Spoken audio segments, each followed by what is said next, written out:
খেল খতম মাত্র 11 ওভারেই, যা দেখে রীতিমতো অবাক মাহমুদুল্লাহ রিয়াদ ও নাজমুল হোসেন শান্তরা। আগে ব্যাটিং করে বোলিংয়ে ভারতের কাছে যেন কোনো কুল খুঁজে পেল না বাংলাদেশ। প্রিয় দর্শক, ভারত ও বাংলাদেশের মধ্যকার 3 ম্যাচের টি-20 সিরিজের প্রথম টি-20 ম্যাচেই লজ্জাজনক হার পেল বাংলাদেশ, যেখানে টসে জিতে বাংলাদেশকে আগে ব্যাটিং আমন্ত্রণ করে ভারত। আর ব্যাটিংয়ে নেমেই বাংলাদেশের হয়ে কোনো ব্যাটার হাফ সেঞ্চুরি করতে পারেনি।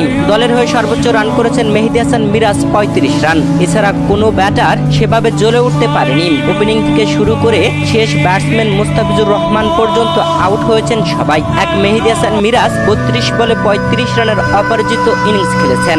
বাংলাদেশ 19 ওভার 5 বল খেলে 127 রান করে অল আউট হয়ে যায়। 128 রানের টার্গেটে ব্যাট করতে নেমে ভারত শুরু থেকেই যেন টি-20 ম্যাচকে টি-10 বানিয়ে ফেলে। তাণ্ডব ব্যাটিংয়ে ভারত 7 উইকেটের জয় তুলে নিয়েছে 49 বল হাতে রেখেই। 11 ওভার 5 বল খেলে 132 রান করে ফেলে তারা। বাংলাদেশের হয়ে বোলিংয়ে কোনো বলার সেভাবে ভালো বল করতে পারেনি। মুস্তাফিজুর রহমান 1 উইকেট তুলেছেন, মেহেদী হাসান মিরাজ আরেকটি উইকেট তোলেন। এছাড়া প্রথম উইকেট অভিষেক শর্মাকে রান আউট করেছিলেন তাওহিদ হৃদয়। প্রিয় দর্শক, ভারতের কাছে বাংলাদেশের এমন লজ্জাজনক হার কিভাবে দেখছেন জানাবেন কমেন্ট বক্সে।